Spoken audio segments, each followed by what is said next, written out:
Pessoal, então vamos aí, sejam todos bem-vindos e todas bem-vindas a mais uma aula de atualidades aqui, nosso retrospecto tributário. Para quem não conhece, o nosso retrospecto tributário é o blog semanal da Amaral e Asbeck Advogados. Então, toda segunda-feira a gente faz aí um apanhado geral das principais notícias relacionadas ao nosso mundão tributário e a gente disponibiliza lá no site da Amaral e Asbeck Advogados, que é o advogados.com.br, tá? Então vocês podem tem diversas, hoje o retrospecto tá muito bom, inclusive muitas coisas, muitas novidades aí da semana passada para cá. Se der, comento mais algumas coisas também, gente. Fechando aqui, lembrando como que é a nossa dinâmica toda segunda-feira às 13 horas. Eu tô retomando, né? Hoje tô retomando as nossas lives das 13 horas. Tivemos aí algumas semanas em que a gente teve aí uma mudança na programação por conta da nossa jornada tributação. Aliás, pessoal, quero dar as boas-vindas aos novos alunos, muitos alunos já ingressando aí no primeiro dia de matrículas. Então, todos os novos alunos, e se tivermos novos alunos aí, mandem um diamantezinho para saber que vocês são novos, são da 5ª turma do Formação Tributarista do Futuro, tá? Então, sejam todos bem-vindos. Então vamos lá, hoje estamos retomando, né, as nossas lives das 13 horas para a gente falar aí um pouquinho sobre atualidades, tá? Quem tiver interesse em olhar depois o blog da Amaral e Asbeck Advogados, entrar lá no retrospecto, ver todas as notícias, vai ser muito bem-vindo, tem muita notícia boa lá. Infelizmente não dá tempo da gente fazer, né, a apanhada de todas, e eu até porque eu saio daqui, entro lá na nossa comunidade tributarista do futuro e a gente continua por lá falando um pouquinho mais, debatendo um pouquinho mais as outras notícias, tá? Então, pessoal, olha lá, o Léo tá falando que a gente tá junto. Isso aí, Léo, seja bem-vindo à 5ª turma do FTF, muito bom. Tem mais gente aí, certeza que tá vendo que também ingressou. Até a última vez que eu olhei, a gente tava perto de 40 novos alunos aí nesse primeiro dia de matrícula. Gente, muito bom, tá? Muito bom, sejam todos bem-vindos.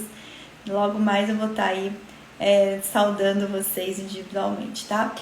Pessoal, e aí, voltando aqui à questão das nossas atualidades semanais, tá? Eu fiz uma live já há algum tempo, e eu acredito que foi ano passado, falando das oportunidades aí nas exportações. A gente tem sempre muita oportunidade para explorar com as empresas exportadoras, né? As empresas exportadoras, qual que é a principal característica das empresas exportadoras? Que elas têm muita imunidade de impostos e isenção de alguns outros tributos, né? Então, o que acontece com as empresas exportadoras? Elas acabam acumulando ao longo da cadeia alguns créditos. E esses créditos elas podem utilizar para abater de débitos de outros tributos aos quais elas ainda estão sujeitas, né, em algumas atividades aí que não sofrem nem a imunidade nem a isenção, tá? Ó, a Jéssica aqui tá falando que entrou no time do FTF, parabéns, Jéssica, estamos juntas aí, muito bom, muito feliz em ter vocês. Lembrando, pessoal, até que hoje é o primeiro dia de matrícula, quem ingressar hoje vai ter uma condição, bônus adicionais, uma condição em relação ao investimento também diferenciada, tá? As matrículas vão ficar até sexta-feira, se não se esgotarem antes, né? Se a gente não preencher o número de vagas antes disso, vai até sexta-feira. E aí, ao longo dos dias, a gente vai abrindo aí outras. Hoje o pessoal entra com valor promocional, mas tem gente que não consegue pagar no cartão de crédito, no boleto, daí a gente vai abrindo nos próximos dias possibilidade de parcelamento do boleto, possibilidade de financiamento estudantil. Então, só não tem desculpa para não ingressar na 5ª turma. Sempre lembrando que eu estou sempre falando aqui para o pessoal que essa é a última turma que eu vou praticar os valores que eu estou praticando desde a primeira turma, tá? Então, esses valores não foram atualizados e já estou falando que vão ser atualizados na 6ª turma. Esse é um compromisso que eu estou até para quem tá aqui, tá na dúvida ou tal, você vai entrar nessa ou na próxima, não deixa para entrar na próxima, tá? A próxima você vai ingressar com um valor de investimento maior, tá? Então fica a dica aí. Ó, Rogério também falando que estamos juntos, muito bom, gente. Então vamos lá, vamos voltar ao tema de hoje, que a gente vai falar sobre créditos presumidos de PIS e COFINS para a Zona Franca de Manaus. Por que eu comecei a falar das exportações e o que isso tem a ver com a temática da nossa aula, tá?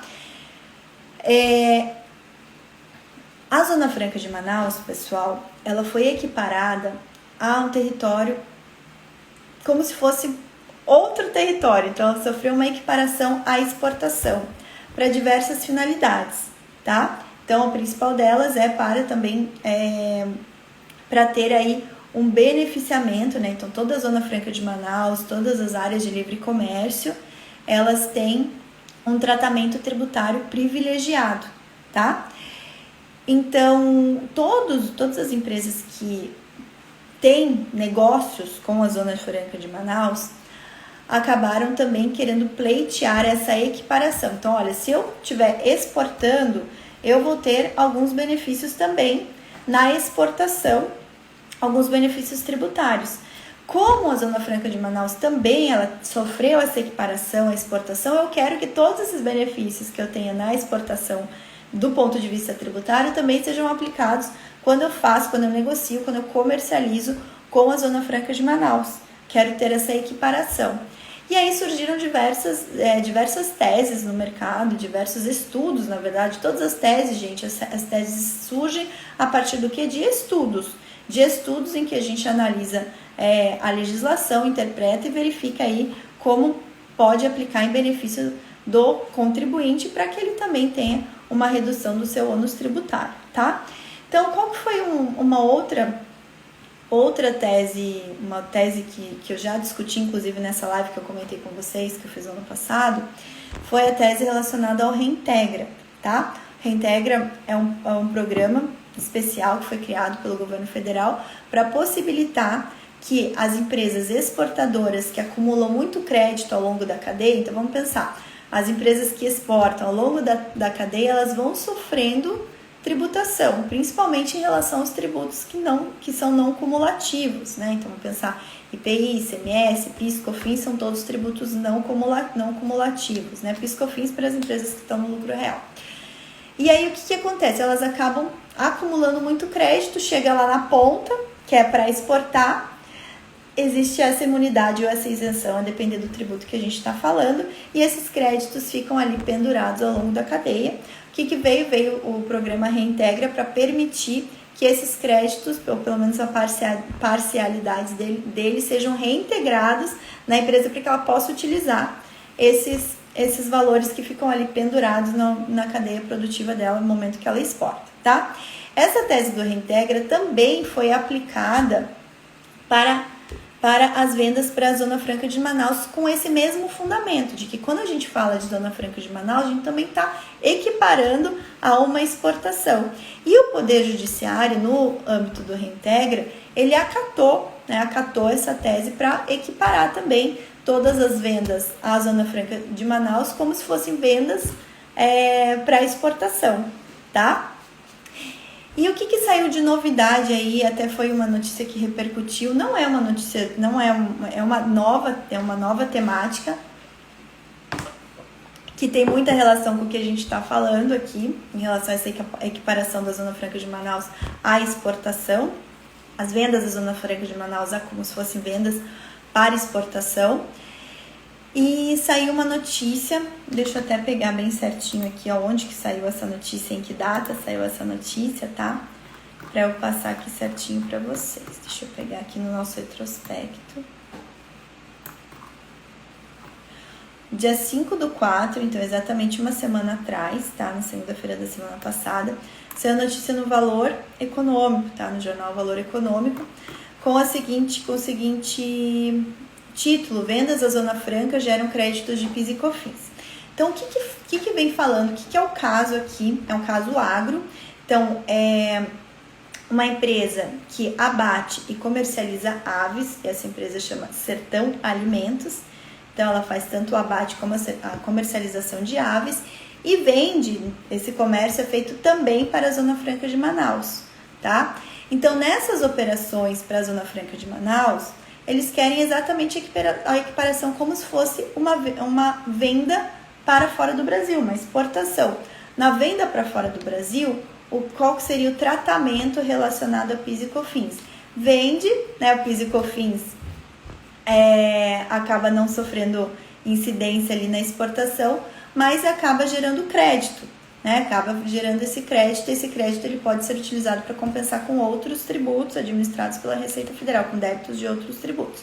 Então, a Sertão Alimentos ingressou no Poder Judiciário e ingressou na Segunda Vara Federal de Araraquara, São Paulo, pedindo que fosse dado exatamente o mesmo tratamento na venda para a Zona Franca de Manaus, ou seja, que ela também pudesse, na venda para a Zona Franca de Manaus, apurar esse crédito presumido do PIS e COFINS, que via de regra ela não teria direito.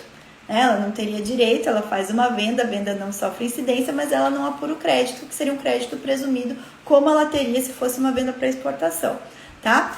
Num primeiro momento, claro, como é uma questão de interpretação da legislação, a Receita Federal sempre tem um entendimento mais restritivo e não reconhece essa possibilidade de ter um crédito presumido de PIS e COFINS, tá? O que é o crédito presumido, gente? Só para quem não sabe o que é crédito presumido.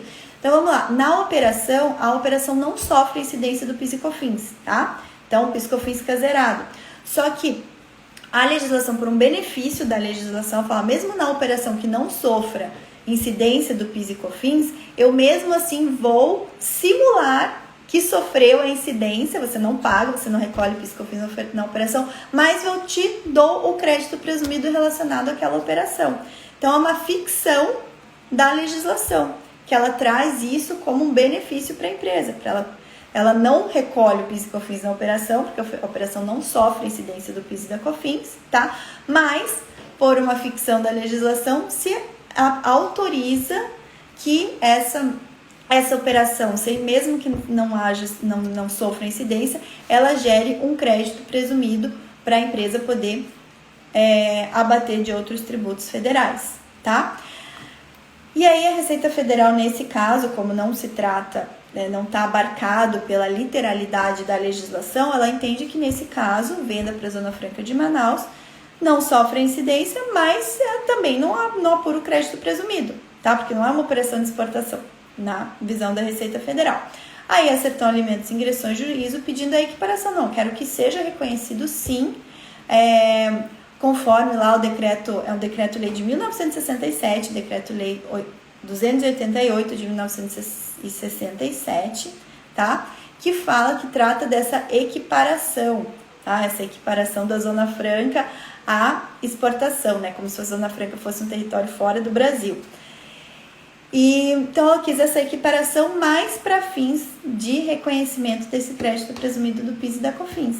A Receita Federal e a própria Procuradoria-Geral da Fazenda Nacional sempre se coloca contra, falando que está querendo alargar aí as hipóteses previstas em lei para a concessão do crédito presumido, tá? Então, o crédito presumido é um benefício da lei, é como se fosse aí um benefício que eu estou otorgando. Se eu estou otorgando benefício, eu vou estabelecer em que situações eu quero que esse benefício seja concedido. Se eu falei que são só nas situações de exportação, eu não quero equiparar nessa situação a Zona Franca de Manaus. Então, a Receita Federal não reconhece, a PGFN não reconhece. Contudo, em uma decisão aí do juiz da Segunda Vara Federal de Araraquara, ele analisando a situação, ele falou, não, eu quero sim, que eu entendo que tem que haver o entendimento, a extensão do entendimento para equiparar, assim como já foi feito em outros casos, como no do Reintegra, equiparar a Zona Franca de Manaus como se fosse uma operação de exportação, né? Como se fosse uma venda para fora do Brasil e possibilitar que, nesse caso, seja feita, assim, seja atribuída essa condição de um crédito presumido, mesmo que a venda em si não sofra a incidência do PIS e da COFINS. Tá? E aí, qual que é a legislação que permite esse reconhecimento do crédito presumido? É a Lei 2.350, que é uma lei de 2007, que assegura esses créditos presumidos, tá? Quando a venda for uma venda para exportação, tá bom? Então, ele pegou essa possibilidade de crédito presumido para exportação e equiparou nas vendas para a Zona Franca de Manaus. Ah, Letícia, mas será que é seguro fazer isso agora? Não, gente, é uma decisão de primeira instância, vai estar sujeita aí aos tribunais superiores, à segunda instância, até TRF3, no caso aqui, vai analisar e depois vai até o STJ, STF. Mas vamos pensar, é um precedente que pode dar para empresas, principalmente empresas do agro, né, que tem essas operações. Todas as empresas do agro já têm muitas das suas operações sem sofrer incidência, mas mesmo assim permitindo que haja o reconhecimento de um crédito que pode utilizar, por exemplo, para bater no imposto de renda da pessoa jurídica, né? Pode utilizar hoje para bater da folha de pagamentos, dos tributos sobre a folha de pagamentos, né? Então, todo crédito que se consiga de tributos federais são créditos que são passíveis de serem utilizados para pagar débitos, tá? Então, abre a margem aí de outras empresas que também são do agro, que também comercializam para a Zona Franca de Manaus, solicitar no Poder Judiciário, né, gente? Primeiro ponto, Poder Judiciário, que não dá para fazer nada de forma administrativa ou simplesmente com base nessa decisão já mudar aí toda a forma de apuração desses créditos, né? Porque a gente não tem ainda um respaldo efetivo do Poder Judiciário para isso, tá? Mas é possível sim ingressar com um bom precedente, tá? É possível ingressar em juízo, se é algo que é relevante para a atividade do contribuinte que comercializa com a Zona Franca de Manaus. Então, além da questão do reintegra, agora você também tem essa possibilidade de reconhecer o crédito presumido de PIS e COFINS, tá? Equiparando a exportação, ok? E aí, então, abre aí caminhos para outras empresas que se enquadrem na mesma situação da Sertão Alimentos, de poder pleitear esse juízo. Letícia, qual que é a sua visão em relação à tese? Acha que é uma tese que vinga? Olha, eu vou pegar o precedente que a gente tem visto com o Reintegra. No caso do Reintegra, é uma tese que tem sido bem aceita pelo Poder Judiciário, tá? Não temos ainda uma definição, mas tem sido bem aceita. Então, é possível que sim, que seja uma tese que venha vingar. Claro que a gente está passando aí por um momento em que tanto o STJ quanto o STF estão olhando com lupa todas as teses, porque tem muita tese, né, sendo direcionada para o Poder Judiciário, e isso, claro, impacta assim, profundamente os cofres públicos, pensando na questão do segundo ano de pandemia, que a receita, né, do Estado está muito defasada, tudo vai também levar para que o próprio Poder Judiciário analise com lupa todas essas teses, né? Então, mas de qualquer forma, vale a pena, se é uma oportunidade, lembrando que quanto antes ingressa no Poder Judiciário, mais você consegue abarcar o passado, né? Restituir os últimos 5 anos. Conforme saiu até no nosso retrospecto da semana passada, tem empresas que estão já, e advogados tributaristas que já estão orientando seus clientes nessas teses aí que ainda não tem uma definição clara, que não tem, que está prestes ao STF definir, o STJ definir, para não gerar um passivo, pensando que até mandado de segurança e passivo não ocorre, né, gente? Mas alguns advogados têm orientado os clientes a antes entrar com o pedido de protesto judicial, né? Fazer o protesto judicial para interromper o prazo prescricional, então interrompe aí por 2 anos e depois ingressa em juízo, se tiver, né, uma posição do judiciário mais favorável.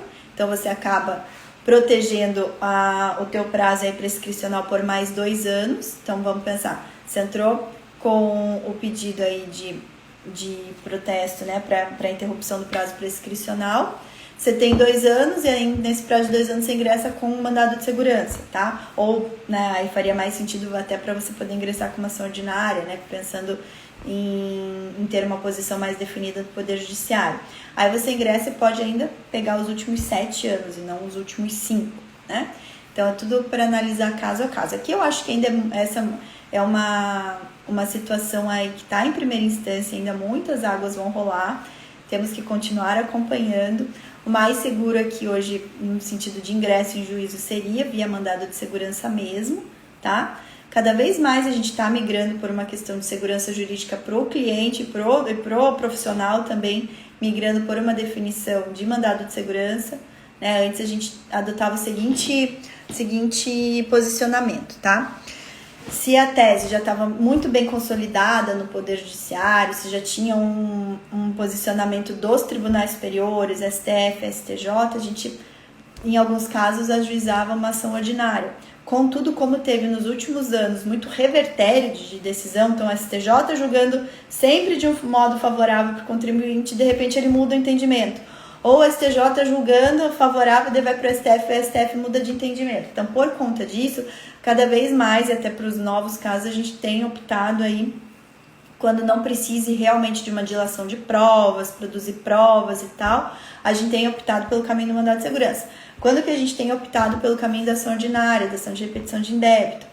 Quando a gente precisa produzir provas que no mandado de segurança a gente não vai conseguir produzir da forma adequada, às vezes precisa de uma perícia, alguma coisa assim, e aí a ação ordinária ela permite uma produção de provas mais ampla do que o mandado de segurança, tá? Porque o mandado de segurança, a prova precisa ser pré-constituída, ou seja, já tem que ter toda a prova documental no momento do ingresso. Então, para teses tributárias, a maior parte das teses tributárias, você consegue fazer a prova pré-constituída. Então, a maior parte você consegue ingressar via mandado de segurança. Para alguns casos específicos aí que você entenda, né? Daí é uma análise caso a caso, análise do profissional, que você entenda que vai precisar fazer uma dilação probatória maior, produzir provas no percurso ali no longo do processo. E aí seria ação ordinária, né, repetição de indébito, sabendo que na repetição de indébito, uma vez que o contribuinte perde, ele tem que pagar os honorários da outra parte, né? Então tem esse risco da ação ordinária. Então é sempre uma análise estratégica que tem que ser feita quando vai se ingressar no Poder Judiciário, tá bom? Então tanto o cliente tem que fazer essa análise estratégica com o profissional tem que fazer essa análise estratégica com a sua equipe para sempre prever aí a melhor situação com o cliente. Tá bom? Pessoal, deixa eu ver, tem perguntas aqui. Leonardo Aquiles tem uma pergunta, deixa eu ver como que tá aqui também. Deixa eu ver aqui. Ó, o William tá perguntando o número da lei. William, não é a 10925, não. A lei é a 12.350 de 2007, tá? Essa que fala do crédito presumido para PIS e COFINS na exportação, tá? Lei 12.350 de 2007, ok? Essa é a lei. O Leonardo tá falando da insegurança jurídica que estamos vivenciando perante a área tributária no STF. Estamos sim, tá? Estamos, é o que eu acabei de comentar, a gente tá vivendo uma insegurança jurídica muito grande. E justamente por conta da situação econômica do país. Então, há uma pressão muito forte do empresário que está estrangulado, aí, muitos setores da economia que realmente estão com uma situação bem complicada, outros nem tanto, a gente tem setores da economia que cresceram na pandemia, outros se mantiveram estáveis e outros bancarrota, né? Depende muito do perfil do negócio. Só que algo é fato, pro poder público, isso impactou muito na perda de receita, né? Então, quanto mais passa a pandemia, mais a crise econômica se estende, menos receita entra para o fisco. E isso impacta também as análises do Poder Judiciário, porque com isso a PGFN tem que se capacitar mais ainda, porque os argumentos, né, que os procuradores têm que levar para as teses têm que ser argumentos muito bem construídos. Os procuradores estão sim lá ativamente perante os tribunais superiores, fazendo sustentação oral, então querendo que os seus argumentos realmente sejam levados em consideração. Isso torna o debate nas instâncias superiores um debate mais complexo, tá? E existe uma pressão, claro que existe uma pressão do governo para que o STF e o STJ analisem assim com muita cautela cada caso. Tá, gente? Eu não vou falar se tem corrupção, se não tem corrupção, quem sou eu para falar isso, tá, gente? Não tô ali do lado para saber, para ter essa realidade dos fatos. Tô falando o que isso impacta, né? Hoje a gente já tem uma lei que é a Lei de Introdução às Normas do Direito Brasileiro, que obriga o Poder Judiciário, em todo caso, a fazer uma análise econômica do direito, fazer uma análise dos impactos econômicos daquela decisão. Então, se vai impactar, né, e sempre levando em consideração o interesse público, né, gente? O interesse público vem antes do interesse privado. Então, isso causa uma insegurança jurídica, mas nós Temos que ser responsáveis, temos que estar aí antenados e temos que também levar essa clareza. Não é só querer vender para o cliente, querer vender, querer fechar uma tese, querer... Não, a gente tem que levar clareza, tem que levar transparência para o nosso cliente. A gente tem que falar, se a tese apresenta um risco, a gente tem que calcular esse risco com o cliente. Né? Tem que ser muito transparente dentro do que a gente tem de situação posta hoje. Né? Se isso for mudando ao longo do tempo, a gente continua orientando o cliente. O que a gente tem que fazer, o nosso papel como tributarista é ser o mais claro possível para o cliente. Para que a gente seja claro, a gente tem que estar atualizado, a gente tem que estar estudando constantemente. Tem que saber o que está acontecendo. Né? A gente tem que manter esse acompanhamento. Por que é a minha preocupação de eu manter vocês atualizados também, trazer os principais pontos aqui? Para vocês também terem clareza disso, né? Poderem impactar nas decisões de vocês. Né, nas decisões do empresário, nas decisões dos profissionais, junto com os seus clientes empresários. Então, toda essa é uma construção aqui. E, Letícia, mas puxa vida, e lá atrás, quando eu orientei meu cliente a fazer algo, porque os tribunais superiores estavam seguindo uma linha. Gente, era algo... Quando a gente leva isso para o cliente, olha, todas as decisões até hoje são favoráveis, e daqui a pouco muda, você foi transparente com o seu cliente, sabendo, só que pode mudar. Só não vai mudar quando? Quando o STF definir repercussão geral ou em controle erga omnes, né? Todas as decisões que vinculem todos, quando mude a legislação, quando ele decidir repercussão geral, que não caiba mais recurso, que transite em julgado, não tem mais como mudar, aí você vai falar para o teu cliente, isso aqui é isso, não vai mais mudar. Tá? Eu tenho visto cada vez mais as empresas preocupadas com essa situação. Quando que eu posso confiar que não vai ter mudança do entendimento? Mesmo ingressando em poder judiciário. Então, isso tem sido cada vez mais uma preocupação dos empresários, tá? Então, a gente precisa entender bem, né, o impacto das decisões do poder judiciário, a gente precisa orientar bem os nossos clientes, tá bom? Deixa eu ver aqui, pessoal. Pessoal, só pra...